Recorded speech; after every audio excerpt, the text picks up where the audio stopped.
The following segments are pre-recorded and sponsored by Longworth Productions.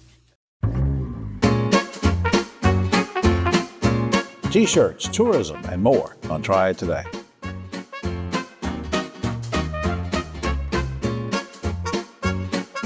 Hello everyone, I'm Jim Longworth and welcome to another edition of Triad Today, coming to you once again from the beautiful Senior Botanical Garden in Kernersville.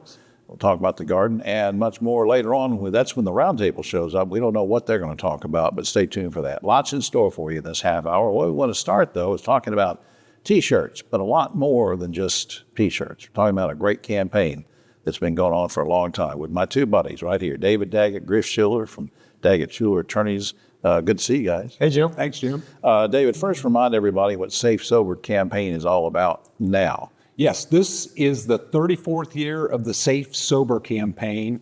It's to motivate young people, encourage them through positive peer pressure, which is going to be important in a minute, to avoid the dangers of drugs and alcohol, but then put them on track to have a successful life. Now, as we hold up these T-shirts, we'll talk about the design and stuff in just a second, but Griff, let me ask you, hold up yours too. Yeah. Griff, before I forget, I was going to ask you, you and David and your team have given out thousands and thousands and thousands of these over the years. Yeah. What kind of feedback do you get from them when they're receiving these T-shirts? It's awesome. You have principals, assistant principals, teachers, the students, everybody putting on the T-shirts. I'll quote David because he loves saying it. They put it on like a badge of honor. Yeah.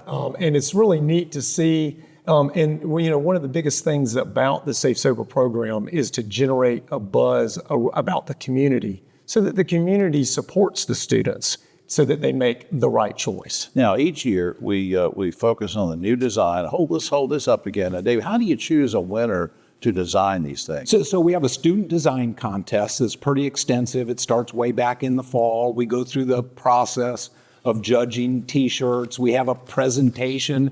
We had the mayor there. We had the sheriff. We had teachers. We had school system representatives. We make a big deal about it. Yeah. And we normally, every year, we have the winner on with us. But Griff Keegan Davis had something going on more important than TV, right? Well, she contacted me.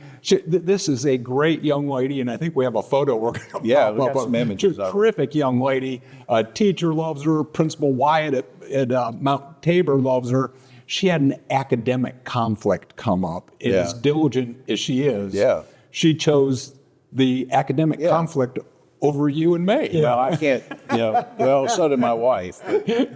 No, she's a great student. Hey, let's talk about, we talk about Safe Sober. I want to mention that you really expanded this. So you're not only helping kids to get that message out, but. Right. During COVID, what we did, we exclusively focused on high schools previously, which we still do. We're now looking at younger students because research shows that drugs, alcohol, and the ability to influence people is starting younger and younger. So we're going through particularly the YMCA youth programs, and we're reaching a lot of students in our community all over the Northwest North Carolina, the Triad area. And Griff, in these campaigns over the years, I know you must have gotten feedback from parents, from students, but particularly students, because people say, well, it's nice you give them some T-shirts. Right. But do you ever hear from students or that you think you're making a difference? We do. I think students have indicated to us that particularly around important events like proms and graduation, where they're tempted to have events before prom or after prom, that there's going to be alcohol, there's going to be drugs. I think it's good for them to know that they've taken this pledge, they've gotten a T-shirt, and they've really indicated to us that they appreciate the adults that are in the community that go and help them. And that leads to this positive peer pressure among the kids so that they take personal responsibility, but they also help each other to make the right decision. Real fast story. Ran into a gentleman not long ago who's actually a grandparent now, that we've been doing this for 34 years. Right. Met him when he was in high school, got one of these T-shirts, and he says, you'll never know the influence that had on me, meeting you and getting a free T-shirt, knowing that the community cares about young people You changed my trajectory. Yeah, changes. How might about that? Yeah, you might have saved his life too. Yeah, In yeah, not yeah. abating the drug driving situation. All right, real quick, up on the screen, DaggettSchulerLaw.com, and you can also call 724-1234 if you should need the services of these gentlemen, guys. Or to get a T-shirt. Or to get a T-shirt. Yep. Yeah. Thanks for all you do, guys. Thank you, Thanks, Jim. Jim. All right, let's hold this up one more time to the camera. There it is. All right, see this? Great design. I know. It is a great thing. We'll be right back after this.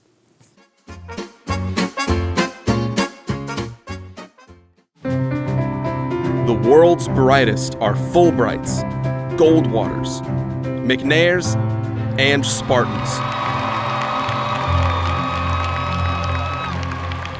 Prestigious doesn't have to be expensive.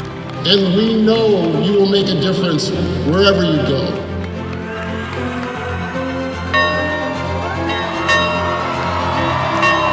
UNCG. Find your way here.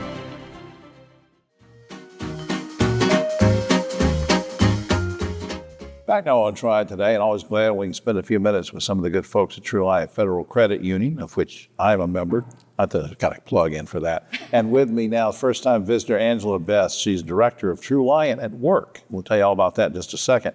Of course, for True Life Federal Credit Union, been there 13 years, and I really appreciate you coming to the show. Thank you for having me. You sent me an email one day about Financial Literacy Month. So what is that all about? What's the purpose of it? Yeah, so we're excited. So it's April, and Financial Literacy Month is every April. And so the goal of it is to promote awareness around financial literacy and smart money management habits. Right. Now, how does True Lion do that around the community? I mean, you support financial education in certain ways, or maybe give me an example. How's that? Sure. So while it's a designated month that's celebrated each year at True Lion, we celebrate every day, right? Through every interaction that we have, whether it's at our local branches, every call we take in the call center, or even through events that we sponsor through the community. We also provide financial education classes monthly online to our members and also to our community and business partners. Well, let me ask you about business partners. How does that work? If somebody's running a business, whether it's a large business or small business, whatever, how do you help them be smarter about this? Sure. So a majority of our financial education classes happens with our local workforce within the communities that we serve. And so we partner a lot with employers that are primarily in the healthcare, education, service, hospitality, or manufacturing industries.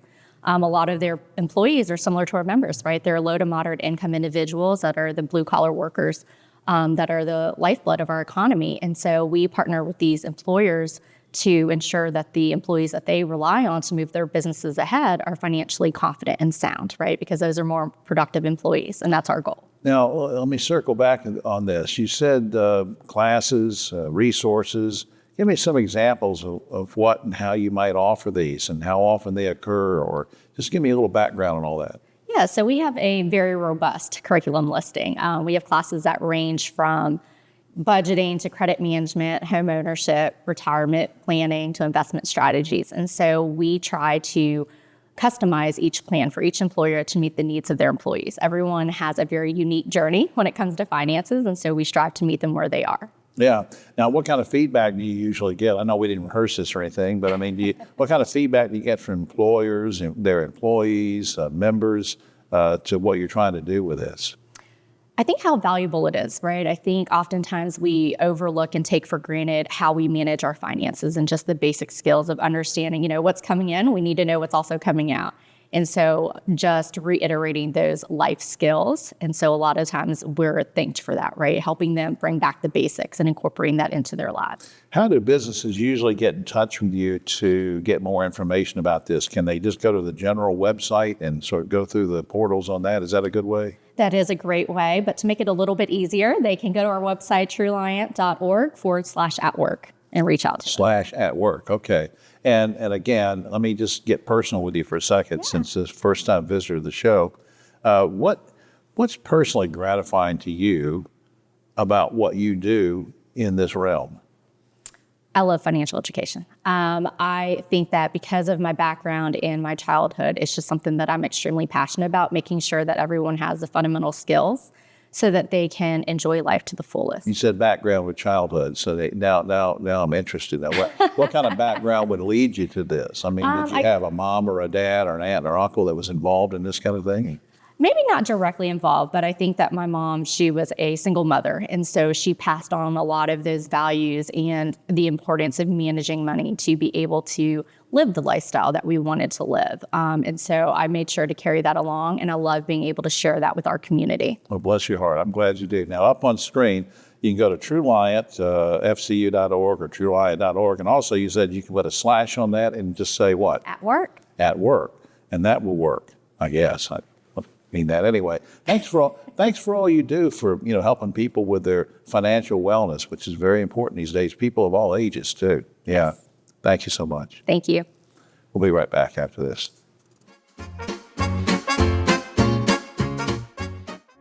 Hi, I'm Jim Longworth, reminding you that Triad Today is now streaming on WFMY Plus, available free on Roku and Amazon Fire TV. Banking is like going for a swim. You don't need all the complicated stuff, but you don't want to feel exposed either. At TrueLiant, we give you just what you need, so you can manage your money on the go or stop by a branch whenever you need to. It's all about having options, while also keeping life simple with low rates, free financial advice, and friendly faces.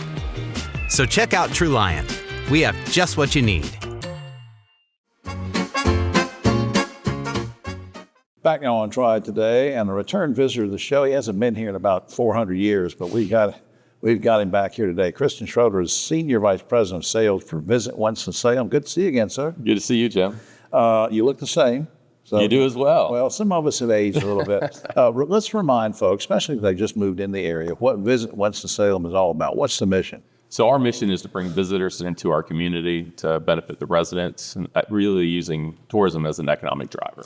And I'll pin you down a little bit. In what way does the community benefit from the work of Visit Winston-Salem? How can you make us understand in sort of practical terms? Sure. So we promote and market the destination, trying to get visitors here. Annually, we bring about $1 billion, visitors spend about $1 billion in Forsyth County, which ranks 9th out of our 100 counties in North Carolina. Wow. Those visitors coming from all around the state, but also regionally as well as nationally. Now, in your particular role, how do you try to attract visitors? So is there a particular strategy you use, or what's the deal? Sure. So I lead the sales team, and our mission really is to bring groups here. So whether it's a convention and meeting or a sporting event or a group tour, those are really trying to bring mass gatherings here into the community. Certainly the Benton Convention Center and meetings are a big focus of that. Yeah, Kristen, you sent me an email one day and said, I want to talk a little bit about group business. So let's sort of define what you mean by a group, and what kind of groups do you try to attract? Sure. So we try to attract groups from 10 to 10,000 plus. So we certainly have a lot of assets in the community that can host those, whether it be the Benton Convention Center or the Lawrence Stroll Veteran Memorial Coliseum, and really try to bring them here for our meetings. So everyone is affiliated with some sort of association or group, fraternal group, church group, faith-based group, trying to bring those groups here into Forsyth County and have them stay with us. Yeah, that's interesting, because a lot of times people hear about a big convention that came, and hey, that tourism group, they're doing a great job, and they don't think about the fact that, hey, there might be a Rotary group that comes in and has 25 people, and that's fine too. That's fine too. And annually we bring about 170 bookings in, over 300,000 people just on the group side. Yeah. Now, what kind of outlook do we have for meetings and conventions throughout the rest of this year and beyond? What does your crystal ball tell you? Crystal ball tells us it's really strong as we move forward. The meetings world is really planning out. So while we can help you plan an event for next month, and that happens sometimes, we're also planning out into 2030 and 2031. So we're getting business on the books well into the future as well, building that base business. I try to tell people too that I've actually talked to tourism officials years and years ago and saying, well, local people are important too, because they have people come and visit, and there's always been that age-old argument about, well, yeah, that is important, because I might want to bring in some folks from Charlotte or Richmond or something like that. And we do have a lot of things for people to see and do, right? Absolutely. I mean, we want you to be advocates of our community. We want folks to work with our office to bring their groups, their conventions, their meetings, their friends here into our community. However, we can help you with that on the group side.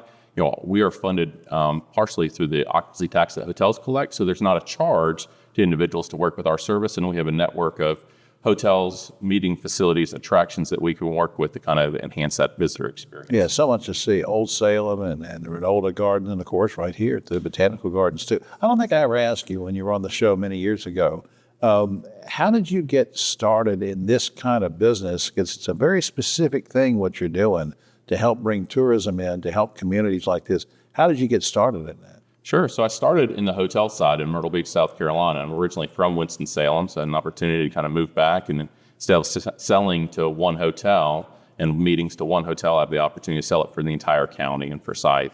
Yeah, well then let me ask you a personal question too. What about your job is personally gratifying to you? What do you really get out of doing what you're doing? So what I really enjoy about it is the impact we have on fellow residents. You know, if we're bringing conventions and sporting events into our community, those individuals are staying at hotels, they're staying at restaurants, are eating in restaurants, they're shopping in retail stores, even buying a tank of gas on their way home. Yeah. And that's creating jobs and supporting jobs and also keeping the tax base low because they're bringing outside dollars into our community. Fantastic. Up on screen, visit winstonsalem.com is the general website, which I hope you will check out. Visit winstonsalem.com. Christian, don't make it so long next time. Absolutely. It'll be less than 400 years. That's right. We'll be right back after this. North Carolina's economy is growing, bringing new businesses and opportunities. The need for electricity is growing too. At Duke Energy, we're meeting the challenge, providing even more electricity that's cleaner, reliable, and that stays affordable.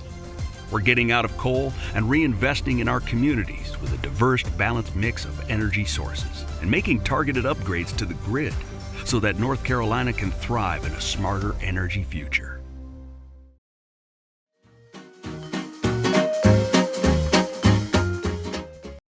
Back now on Triad Today, and every once in a while we always like to talk with Mr. Theater, have a visit with Mr. Theater.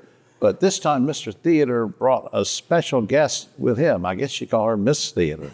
But anyway, Dave Briggs is here, Director of High Point Theater. His special guest, Courtney Lowe, President of High Point Community Theater. Good to see both of you. Good morning.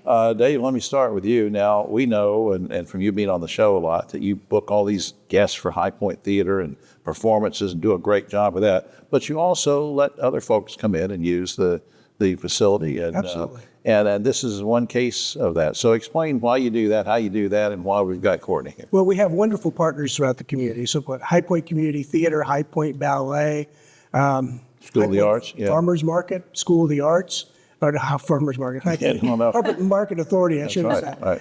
Well, sometimes it felt like a farm. Yeah, that's right. And a lot of other local groups that we allow to come in, they have the opportunity to use this municipal venue. And so we're always tickled to have the High Point Community Theater with us, and they do great shows. And School of the Arts, for instance, is doing their dance program. I think it's the 26th through 28th of April, and then follow that up the following week with we'll plug a couple things like that in a second. Courtney, while I've got you here, let's remind people, what's the mission of High Point Community Theater? What's your deal? Absolutely. So High Point Community Theater is in its 49th season. We're getting ready to start our 49th season in the fall. We are a all-volunteer organization. We welcome everyone to participate in our productions, either on stage, behind the scenes, or even just helping support the programs. Okay. Our mission includes providing, inspiring, and educating. So those are kind of what our guiding principles are over at High Point. And you always put on performances that are for everybody, for all groups. And so let's plug what's going on May the 3rd through the 5th. Tell everybody what that's going to be. We are doing the classic, The Sound of Music. We're very excited about this production. We do open on the 3rd. We will have a performance on Friday night at 7:30, and then 2 on Saturday at 2 and 7:30, and then on Sunday at 2 o'clock. But we also have something called a Pay What You Can night on Thursday night. What does that mean? That is our final dress rehearsal, and it is our effort to make sure that a ticket price is not standing in the way of anyone getting to see the production. Well, isn't that nice? So you can come to the show, watch our final dress rehearsal. We say that, we may have some technical issues because we're still working. It's still a rehearsal. Right. But you can make a donation of any amount and come see the show. But now, final thing to you, and I'll go back to Dave. What do you like about High Point Theater other than Dave? Well, we love Dave. Yeah. The theater is just a beautiful theater. I will tell you that some of our new performers who've never performed on the stage before, watching their faces when they step out on that stage and look out at that 900-seat theater for the first time, it's just a beautiful facility. His staff is wonderful. We feel very much at home there. Absolutely, Dave. Let me come back to you after you've just received those great compliments. Coming up April 25th, 27th, UNC School of the Arts Spring Dance. Right, and they're doing Firebird, and that's the ballet, and then they'll have a series of other dance programs along with that. Now, you emailed me something about the theater's involvement with the Miss North Carolina Scholarship Program. What's that all about? Well, yes, we actually stole the Miss North Carolina Scholarship Program from Raleigh a few years ago. Delighted to have done that. They come in, they do their pageant, and it's the end of June, and they offer scholarships to these incredible young women who are on stage. We also have the Miss North Carolina Teen Pageant. Oh, that's right. So we've got both pageants, and they happen at the same time. Fantastic. Up on screen, again, I want to give another plug. Sound of Music, May 3rd through the 5th. That's at High Point Theater. And you've been recruited to play Mother Abbess, right? I am. Yeah. Playing Mother Abbess. Yeah, you played it all. Liesel, the whole thing. Yes, 4 times. My 4th time during this show. All right, up on screen. hpct.net if you want more information about High Point Community Theater, hpct.net, and then highpointtheater.com. Please go to that as well. It's a great website, tells about in detail about all the shows, or you can get for tickets 887-3001, and that is the way to get tickets. Best price, 887-3001. Thanks, gang.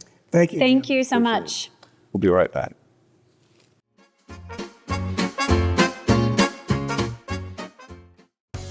Hi, I'm Jim Longworth, reminding you to catch my column Longworth at Large and Yes Weekly every week. It's available throughout the Triad, or you can go online, yesweekly.com.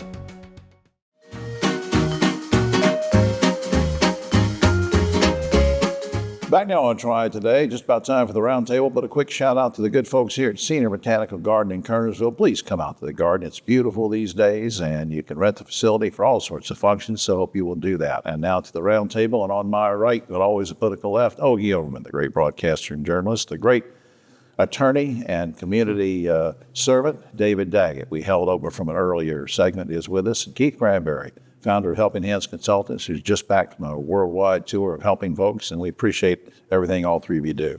All right, guys, on a sad and serious note, everyone by now has heard about the male student at Parkland High School who slapped a female teacher in the face, not once, but twice. It was captured on video. If you want to watch it, that's fine. We're not going to show it here today. There are already rumblings about the fact that since the kid is not yet 18, he might go through the juvenile court system. My question to you guys are, in situations like this, when a violent crime and assault happens on a teacher, should a high school kid go through adult, be tried as an adult, go to adult prison, Ogie? You know, last week we talked about minor offenses. Minor offenses. This is not a minor offense. That is a violent offense, and I think if the kid, well, at the very least, he's got to go to juvie, but I wouldn't have a problem trying him as an adult. David? Yeah, so he is a juvenile now.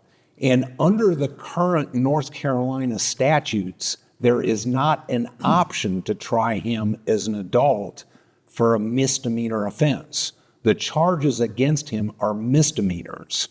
They have to be felonies for the prosecutors to petition to try him as an adult. How can that not be a felony, though, David, of hitting a teacher in the head twice? That's a prosecutor's decision on what the charge is. The situation's terrible. Yeah. Should there be punishment? Absolutely. Under our current framework, it's a juvenile manner. Now, we hope this kid gets help and we can rehabilitate him. You think it should be a juvenile matter?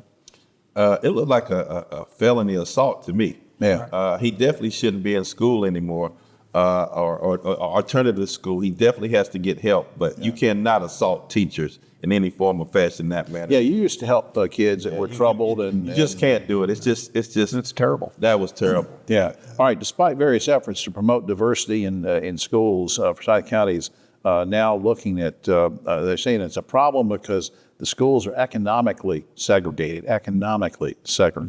meaning most schools enroll students in the same income bracket.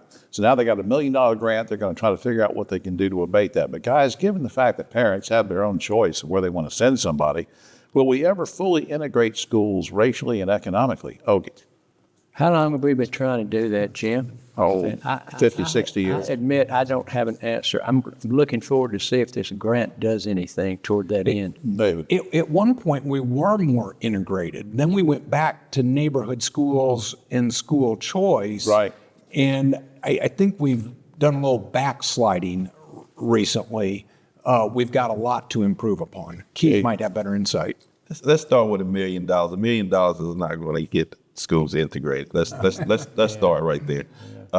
You're going to have to create economic environment by pouring money into these poor performing schools in these neighborhoods. Individual schools. And it's not going to be $1 million, I can tell you, because in those other schools, there's parents give way more than that in the booster club. Yeah. Let's start right there. Yeah. All right, last week, a transgender male entered the women's locker room at a Planet Fitness in Gastonia and exposed himself to an underage girl. The man was arrested, but Planet Fitness restated its policy of allowing trans males to use the women's locker room. Guys, would you want your wife or daughter sharing a locker room with a biological male, Ogie?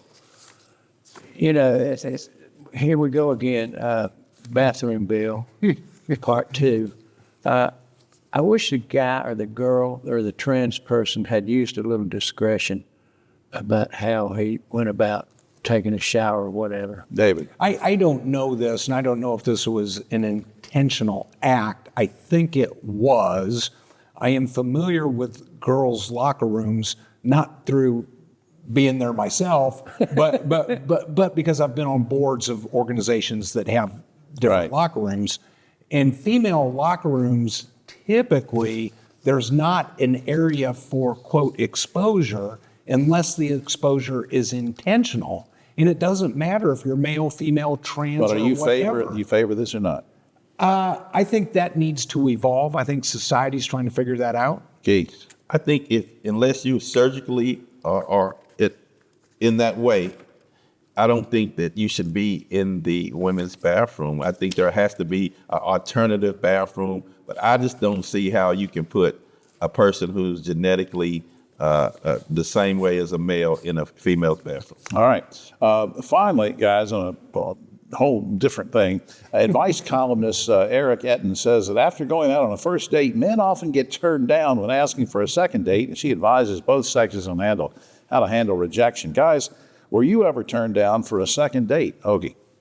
Many times. I've been turned down first, second date, third date. You just got to let it roll off and take your shot and go to the next. David, have you ever been turned down for a second date? Yeah, they would meet me and they'd say, "You're not like Ogie." I would rather date Ogie. That's what happened to me. Keith, have you ever been turned down for a second date? I can't say that I have. No, man, I knew. I really can't say. I've turned down people on the second date. Yeah, okay. I can't even remember to being. Yeah, we're renaming this show from Triad Today to The Liars. That's what we're doing. All right. Well, that's all the time we have. Oh, except for this. Any day now, millions of cicada are going to swarm this area. Now, just in case you know, cicada they only have intimate relations every 17 years. Like me and Ogie. I didn't mean together. I just meant. All right, for all of us here at Triad Today, I'm Jim Longworth. We'll see you next week.